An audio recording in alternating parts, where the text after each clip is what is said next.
Bonjour Renaud. Bonjour Thierry. Ça va bien? Ça va, super, heureux de te retrouver. Ravi.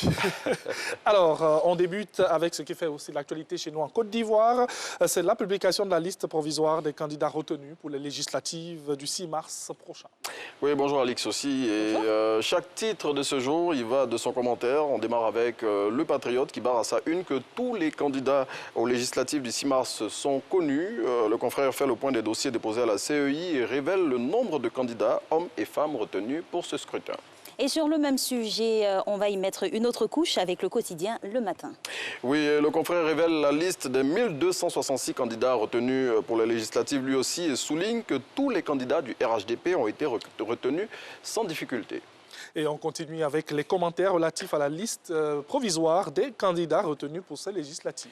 Oui, et on peut dire à ce sujet que certains journaux n'y vont pas du dos de la cuillère au vu de la une de l'Expression de ce jour. Selon le confrère qui s'intéresse aux candidats proches de Laurent Gbagbo, seuls ceux qui le méritaient ont été retenus.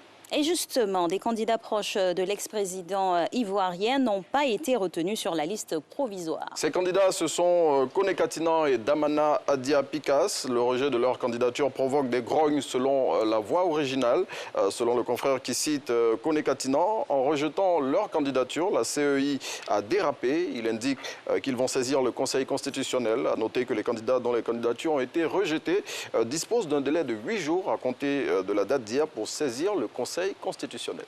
Et laissons-nous emporter dans cette revue de presse par une belle histoire. Oui, c'est celle d'un père et de son fils, tous deux candidats. Oui, tout à fait. Cette belle histoire est campée par M. Moussa Diomandé et son fils unique Diomandé Gondo Guizavier. Le père et le fils dont l'engagement politique est de promouvoir l'environnement et les valeurs sociales espèrent bénéficier des votes des électeurs de la circonscription 190 Biancouma, Blapleu, Pata et Santa, communes et sous-préfecture où ils sont candidats. Et on reste toujours dans l'arène politique où Charles Blé Goudet dit tout sur les dernières décisions relatives à son parti. Oui, le président du COJEP, selon Soir Info, a fait le grand déballage ce dimanche à l'occasion de la rentrée politique de son parti.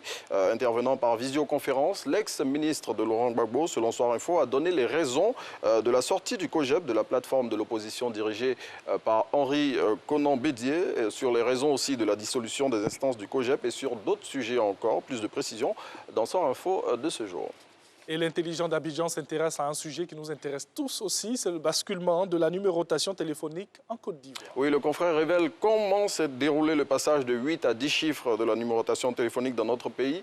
Pour tout savoir sur cette opération qui s'est déroulée, tout le monde le sait, dans la nuit du 30 au 31 janvier 2021, il faut lire l'intelligent d'Abidjan de ce jour.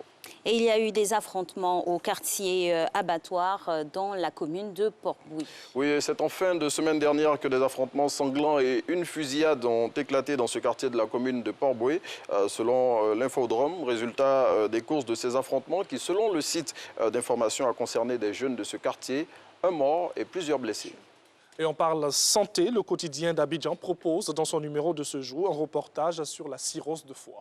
Oui, le confrère livre des astuces santé pour freiner la propagation de ce tueur silencieux qu'est la cirrhose de foie. Pour tout savoir sur cette maladie et surtout comment freiner son évolution pour ceux qui l'ont déjà, il faut retenir le numéro de l'intelligent d'Abidjan de ce jour, plutôt du quotidien d'Abidjan de ce jour.